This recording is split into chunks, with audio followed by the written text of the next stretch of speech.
Welcome to Sinha commerce classes. क्या आपको final accounts या फिनेंशियल स्टेटमेंट विथ एडजस्टमेंट का जो चैप्टर है, इस चैप्टर को आपको सॉल्व करने में प्रॉब्लम्स आता है या इस चैप्टर को आप कॉन्सेप्ट के साथ सीखना चाहते हैं तो ये वीडियो आपके लिए है। आज के इस वीडियो में मैं आपको क्वेश्चन नंबर 17 सॉल्व करके बताऊंगा। अभी तक क्वेश्चंस नंबर 1 से लेकर 16 तक का मैंने क्वेश्चंस एंड सॉल्यूशंस बना के वीडियोस अपलोड कर दिया है। जब आप सिन्हा कॉमर्स क्लासेस चैनल के अंतर्गत जाएंगे, वहां पे आपको एक प्लेलिस्ट मिलेगा फिनेंशियल स्टेटमेंट या फाइनल अकाउंट्स विद एडजस्टमेंट। वो प्लेलिस्ट में सारे सॉल्यूशंस क्या है अवेलेबल है। नहीं देखा जाके क्या करेंगे देख लेंगे। आज हम लोग बात करेंगे क्वेश्चन नंबर 17 का, 17 का। और ये जो मैंने क्वेश्चन लिया है आपका क्लास 11th अकाउंटेंसी का जो बुक है डॉक्टर एस.के. सिंह का SBPD पब्लिकेशन, उससे मैं सॉल्व करते जा रहा हूँ। और मेरा जो बुक एडिशन है 2022 से 23 वाला, मेरा जो बुक एडिशन है 2022 से 23 वाला। तो अगर आपके पास करंट बुक एडिशन हो 23-24 वाला या आपका ओल्ड बुक एडिशन हो तो आप अपने बुक के अकॉर्डिंग क्वेश्चन पहले क्या करेंगे, मैच कर लेंगे। राइट, अभी आपके स्क्रीन पर ये क्वेश्चन नंबर 17 क्या करेगा, डिस्प्ले करेगा। पहले आप क्वेश्चन नंबर 17 को देखिए और अपने बुक से क्या कीजिए, मैच कर लीजिए।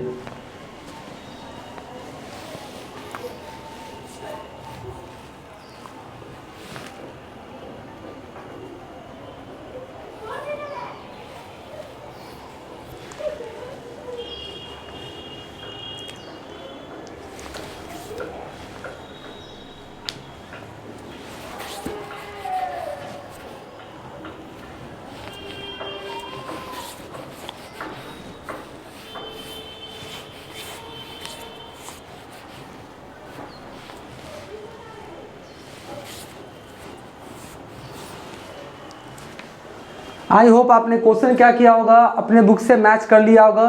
अब हम आपको क्वेश्चन नंबर 17 जो मैंने ऑलरेडी सॉल्व किया है, इसको क्या करूंगा, पूरा डिटेल्स में समझाने का कोशिश करूंगा। तो देखिए सबसे पहले क्या बोलता है, trading and profit and loss account of Aurangabad stores, यानी जो बिजनेस का नाम क्या है, औरंगाबाद स्टोर्स। और कब बना रहे हैं हम लोग, for the year ending 31 March 2020। मैं फिर से बोल रहा हूँ, अगर आपके पास करंट बुक एडिशन हो, ओल्ड बुक एडिशन हो, तो ये सब ईयर क्या होगा, चेंज होगा। तो अपने बुक के अकॉर्डिंग ईयर क्या करेंगे, मैच कर लेंगे। राइट, तो सिंपल सा है, बस ट्रेडिंग वाला ट्रेडिंग में, प्रॉफिट एंड लॉस वाला प्रॉफिट एंड लॉस अकाउंट में, और बैलेंस शीट वाला बैलेंस शीट में। देखते जाइएगा क्या लिखा है। सबसे पहले क्या लिखा है, टू ओपनिंग स्टॉक 25,000, फिर है टू परचेजेस 80,000, उसमें से रिटर्न्स आउटवर्ड, रिटर्न्स आउटवर्ड को हम लोग क्या बोलते हैं, परचेजेस रिटर्न। तो परचेजेस में से रिटर्न आउटवर्ड को क्या किया, लेस कर दिए। तो 80,000 में 5,000 क्या हो गया, लेस हो गया। तो फाइनली कितना आ गया, 75,000। ठीक है, उसके बाद फ्रेट है, कैरीज है, फ्रेट है आपका 8,000, कैरीज कितना है 2,000। ये सब कौन सा एक्सपेंसेस है, मेरा डायरेक्ट एक्सपेंसेस है। गुड्स को परचेस करने से रिलेटेड, फैक्ट्री से रिलेटेड, मैन्युफैक्चरिंग से रिलेटेड, ये सब से रिलेटेड कोई खर्च होगा, कौन सा आपका कहलाएगा, डायरेक्ट एक्सपेंसेस। और उसको कहाँ लिखते हैं, ट्रेडिंग अकाउंट के डेबिट साइड में। ठीक है, उसके बाद यहाँ पर देखिए to bank charges on purchases. ऐसे अगर बैंक चार्जेस रहे उसे इनडायरेक्ट मानते हैं और कहाँ लिखते हैं, प्रॉफिट एंड लॉस अकाउंट के डेबिट साइड में। सीधा सा बात है। लेकिन क्वेश्चन में क्या लिखा है कि जो बैंक चार्जेस है वो किससे रिलेटेड है, परचेजेस से। और मैंने पहले ही बोला, अगर परचेजेस से रिलेटेड कोई खर्च है डायरेक्ट एक्सपेंसेस माना जाएगा। कहाँ लिखेंगे, ट्रेडिंग अकाउंट के डेबिट साइड में। तो सिर्फ बैंक चार्जेस रहता तो आपका प्रॉफिट एंड लॉस अकाउंट के डेबिट साइड में, लेकिन लिख दिया bank charges on purchase, purchase से रिलेटेड है, डायरेक्ट एक्सपेंसेज कहाँ लिखेंगे, ट्रेडिंग अकाउंट के डेबिट साइड में। कितना, 200। उसी तरीका से टू इंश्योरेंस ऑन परचेजेस, यानी ये जो इंश्योरेंस है उसको कहाँ लिखते हैं, आपका प्रॉफिट एंड लॉस अकाउंट के डेबिट साइड में, इनडायरेक्ट एक्सपेंसेज। लेकिन यहाँ पे मेंशन कर दिया क्या, परचेजेस, इसलिए हमको डायरेक्ट एक्सपेंसेस मानना पड़ा। और कहाँ लिखेंगे, ट्रेडिंग अकाउंट के डेबिट साइड में। ठीक है जी, परचेजेस वर्ड यूज कर दिया, इसलिए डायरेक्ट एक्सपेंसेस ट्रेडिंग अकाउंट के डेबिट साइड में। उसके बाद क्या है, सेल्स है 2 लाख, रिटर्न्स इन व्हाट कितना है 10,000। रिटर्न्स इन व्हाट को हम लोग सेल्स रिटर्न्स भी बोलते हैं। तो सेल्स में से रिटर्न्स इन व्हाट या सेल्स रिटर्न्स को क्या करेंगे, लेस कर देंगे। तो 2 लाख में 10,000 लेस हो गया तो कितना बचा, 1,90,000। ठीक है, उसके बाद क्या क्लोजिंग स्टॉक है 35,000। एडजस्टमेंट में 2 जगह लिखेंगे, एक लिखेंगे ट्रेडिंग अकाउंट के क्रेडिट साइड में और दूसरा कहाँ लिखेंगे, बैलेंस शीट के एसेट साइड में। तो ये हो गया, बस इसको बैलेंसिंग किया तो ट्रेडिंग अकाउंट के क्रेडिट साइड में जोड़ा तो 2,25,000 और 2,25,000 में ये सबको क्या किया मैंने, लेस कर दिया। 25,000, 75,000, 8,000, 2,000, 200, 300, तो फाइनली कितना आ गया मेरा 1,14,500, 1,14,500। तो ये मेरा क्या कहलाएगा, ग्रॉस प्रॉफिट। और gross profit transfer to profit and loss account. ये जो ग्रॉस प्रॉफिट होता है ना, कहाँ ट्रांसफर होकर चला जाता है, प्रॉफिट एंड लॉस अकाउंट में। ये सब पूरा लिखिएगा, gross profit transfer to profit and loss account, पूरा फॉर्मेट, डेबिट, क्रेडिट, रुपीज का सैम्बल सब लिखेंगे, तब आपको क्या होगा, मार्क्स 1-2 नंबर क्या होगा, ज़्यादा आएगा। सिर्फ लिख देता है टू ग्रॉस प्रॉफिट, ऐसे नहीं, पूरा डिटेल्स में लिखेंगे, ठीक है। फिर यहाँ पर क्या लिखा, by gross profit transfer from trading account, यानी ये जो ग्रॉस प्रॉफिट है कहाँ से ट्रांसफर होकर आया है, ट्रेडिंग अकाउंट से आया है, 1,14,500, ठीक है जी। उसके बाद देखिए क्या है, सैलरीज है कितना, 15,000, indirect expenses, office expenses 5,000, printing and stationery 2,000, postage and telegrams 1,000। अब देखिए ध्यान से, बैंक चार्जेस कितना था, 1,500। 1,500 में आपका जो 200 है वो किससे रिलेटेड है, परचेजेस से। तो आपका सेल्स से रिलेटेड कितना होगा, आपका कितना होगा, 1,500 में 200 लेस हो जाएगा, फाइनली कितना आएगा 1,300। तो लिखिए टू बैंक चार्जेस 1,500 और उसमें से लेस कर दीजिएगा रिलेटेड टू परचेजेस कितना, 200। तो 1,500 में 200 लेस हो गया, तो फाइनली इनडायरेक्ट एक्सपेंसेस कितना माना जाएगा, 1,300, ठीक है जी। चलिए उसके बाद क्या है, टू इंश्योरेंस 2,500 है, 2,500 में रिलेटेड टू परचेज कितना है, 300। देखिए तो 2,500 में 300 तो परचेजेस से रिलेटेड हो गया, तो इनडायरेक्ट कितना माना जाएगा आपका 2,200 यानी 2,200, ठीक है, ये आप समझ गए। अब इसको समझिएगा, to bad debts, bad debts कितना है 800। उसके बाद बोलता है फर्दर बैड डेट्स, मतलब आपका क्या हो, फर्दर बैड डेट्स उस बैड डेट्स को बोलते हैं जो फाइनल अकाउंट्स बनाने के समय पता लगे कि एक पैसा क्या हो गया मेरा, डूब चुका है, कंफर्म डूब चुका है, तो अमाउंट में रहेगा। तो आपका टू बैड डेट्स 800 और फर्दर बैड डेट्स और डूब चुका है कितना, 1,000। तो 800 1,000 कितना हो गया, 1,800। और उसके बाद बोलता है कि और डूबने का संभावना है कितना, 1,500। अभी 1,500 कैसे निकाला, अभी मैं आपको क्या करूंगा बताऊंगा। न्यू रिजर्व है, provision for bad and doubtful debts, तो आपका कितना हो गया 1,500। तो 1,800 1,500 टोटल कितना हो गया 3,300, 3,300। और जिसमें से आप देखेंगे ट्रायल बैलेंस की क्रेडिट साइड में पहले से ओल्ड रिजर्व है कितना, 3,000। तो 3,300 में 3,000 लेस हो गया, तो फाइनली मेरा प्रॉफिट एंड लॉस अकाउंट पे कितना इफेक्ट डाला, 300, ठीक है जी, यहाँ तो कोई दिक्कत नहीं। उसके बाद देख लीजिए क्या है, टू डिस्काउंट। अब देखिए डिस्काउंट कितना है आपका 1,200 है, और reserve for discount, reserve for discount कितना है 570। ये कैसा है अभी मैं कैलकुलेशन करके क्या करूँगा बताऊँगा, ठीक है। उसके बाद डिप्रिसिएशन आप देख लीजिएगा, डिप्रिसिएशन ऑन फर्नीचर 2,000 है, ऑफिस इक्विपमेंट 1,500 है, बिल्डिंग्स कितना है 2,500 है, ये तीनों को जोड़ दिए तो कितना आया मेरा 6,000। उसके बाद interest on loan for 6 month, 6 month का क्या है इंटरेस्ट और लोन भी क्या है मेरा आउटस्टैंडिंग है, देना है। 1 अक्टूबर को लिए है, क्लोजिंग है कब 31 मार्च, अक्टूबर नवंबर दिसंबर जनवरी फरवरी मार्च, यानी 6 मंथ का आपका जो इंटरेस्ट है उस लोन पे जो इंटरेस्ट है वो देना क्या है आउटस्टैंडिंग है, उसको भी क्या किया मैंने निकाला है, अभी मैं दिखाऊंगा आपको। तो interest on loan for 6 month कितना हो गया 300, ठीक है। उसके बाद रेंट क्या है आपका 3500, रेंट आपका क्रेडिट में है, क्रेडिट में इसका मतलब रेंट मिला है, इनकम है, ठीक है, डेबिट में मत लिख दीजिएगा गलत हो जाएगा। तो इधर जोड़े कितना आ गया 1,14,500 और 3,500, 1,18,000।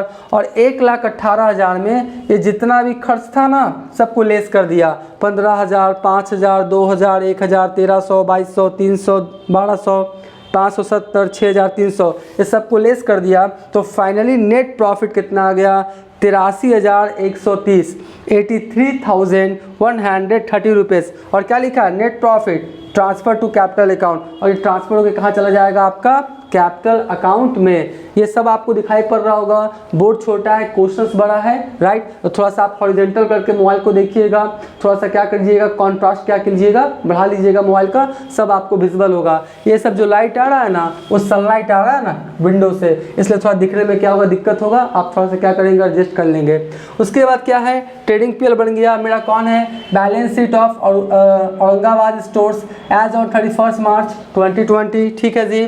Liabilities amount, assets amount as per format क्या किया मैंने, बैलेंस शीट लिख दिया।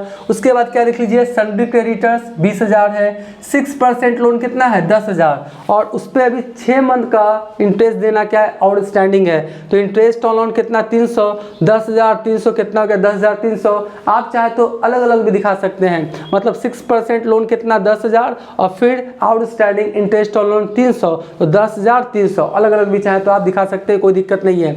अब यहाँ पे समझिएगा, सैलरी ओइंग, सैलरी ओइंग मतलब क्या कि सैलरी देना बाकी है, बैलेंस सॉरी ट्रायल बैलेंस में शो कर रहा है कि सैलरी ओइंग मतलब सैलरी देना बाकी है, यानी क्या है आपके लिए, कर्ज। क्या है, कर्ज। तो इसको आउटस्टैंडिंग सैलरी बोलिए या सैलरी ओइंग बोलिए, बात क्या है बराबर। तो सैलरी ओइंग कितना हो गया आपका 1500 हो गया, ठीक है जी। उसके बाद कैपिटल कितना है 40,000, 40,000 में नेट प्रॉफिट को जोड़ दिया 83,130 रुपीज़, 83,130 को क्या किया, ऐड कर दिया, 83,130 को ऐड कर दिया, फाइनली कितना आ गया 1,23,130, और उसमें से इनकम टैक्स क्या किया 2,000 लेस कर दिया, तो फाइनली अमाउंट कितना आ गया 1,21,130, ठीक है जी। ये हो गया। तो इधर सब मैंने जोड़ा बैलेंस शीट के लायबिलिटी साइड, तो कितना आ गया 1,52,930 रुपीज़, 1,52,930, ठीक है।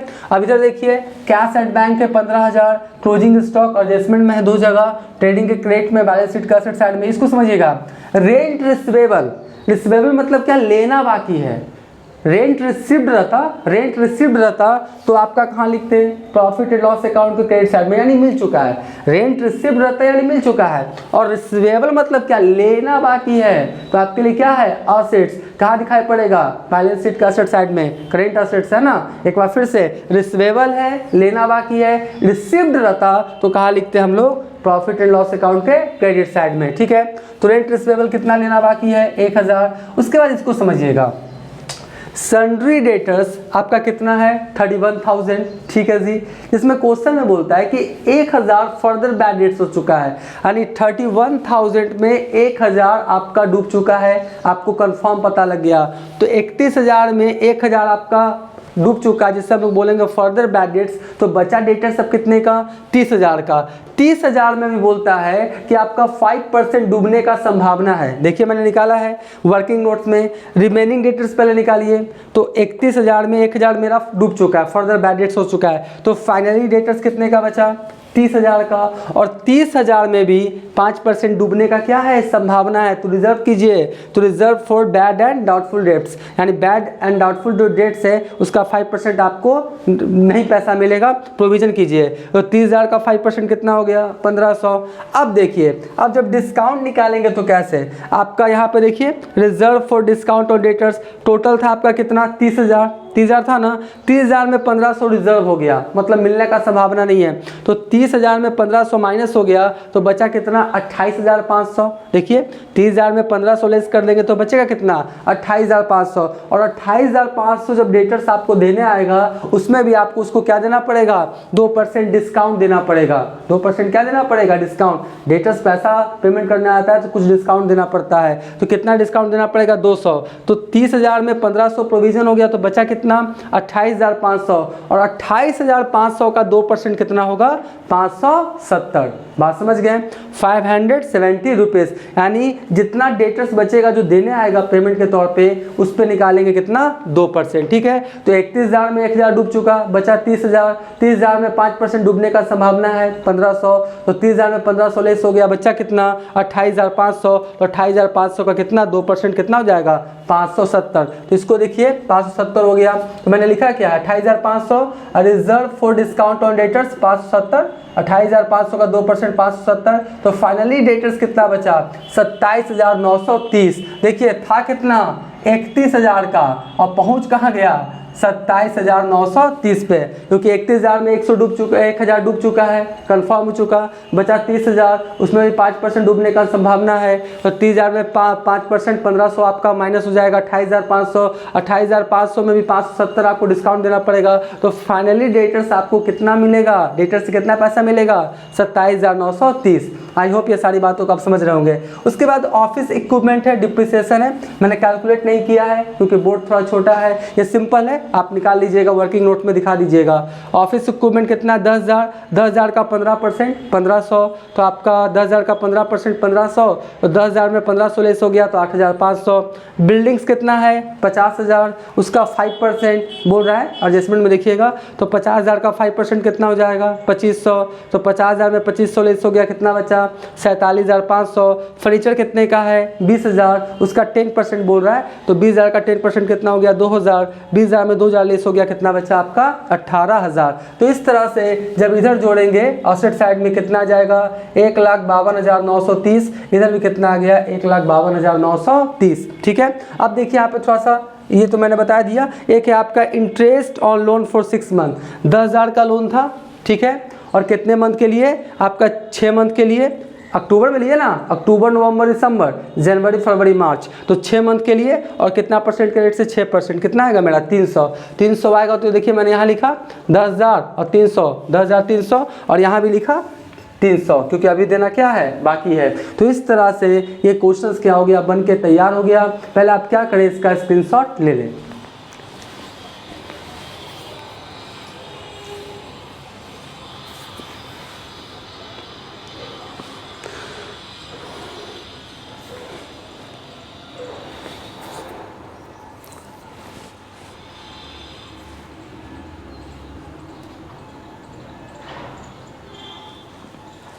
आई होप आपने इसका स्क्रीनशॉट ले लिया होगा। तो अभी तक मेरा वीडियो आपको अच्छा लगा, वीडियो को लाइक कर देंगे, चैनल को सब्सक्राइब नहीं किए तो चैनल को सब्सक्राइब करके हमारा हौसला बढ़ाएंगे, बेल आइकन हिट कर कॉल कर देंगे। इससे क्या होगा, कोई भी वीडियोस मैं अपलोड करूंगा उसका सबसे पहले आपको नोटिफिकेशन मिल जाएगा। अब नेक्स्ट वाले वीडियोज़ में और भी जितने सोल्यूशंस हैं बहुत जल्द उसका सोल्यूशंस और वीडियोज़ अपलोड करने का कोशिश करेंगे।